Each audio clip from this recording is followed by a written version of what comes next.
علت یې څه دی؟ جنرال موبین هم خپل وطن پرېږدي او بهر ته د تلو په تکل دی.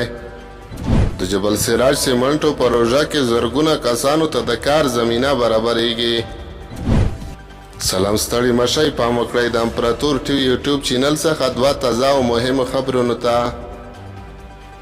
جنرال موبین خپل وطن پرېږدي او بهر ته د تلو په تکل دی.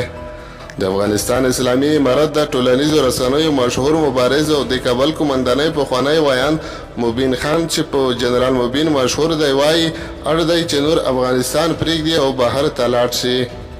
جنرال موبین په خپله ټویټر پاڼه یوه اوږده لیکنه خپره کړې چې هم یې ګیلې او هم یې د افغانستان په اسلامي امارت انتقادونه کړي دي.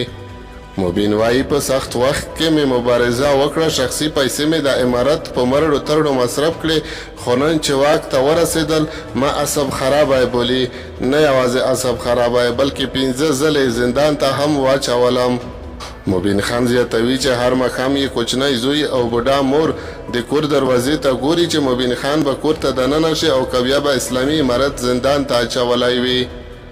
د مبارز کندهاري په نوم یو کس د مومن خان په اړه لیکنه کړې او له هغه یې غوښتي دي چې خپل وطن پرې نږدي، خو مومن خان یې په ځواب کې لیکلي نور ولا که برداشت لرم، د نظام ته راتلو وروسته دا 5م ځل دی چې زندان ته اچول کېږم.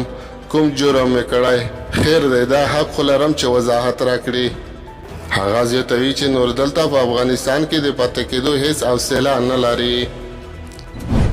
د جبل سراج سیمنټو پروژه کې زرګونه کسانو ته د کار زمینه برابرېږي. د پروان جبل سراج سیمنټو د افر ګشایي ناسته جوړه شوه.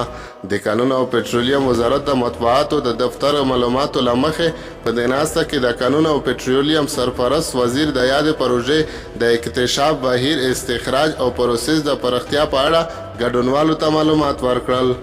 ټاکل شوې ده چې موظفه کمیټه له افر ګشایي وروسته د طالب شرکتونو د پروپوزلونو او اسنادو د ارزونې په اړه خپل کار پیل کړي.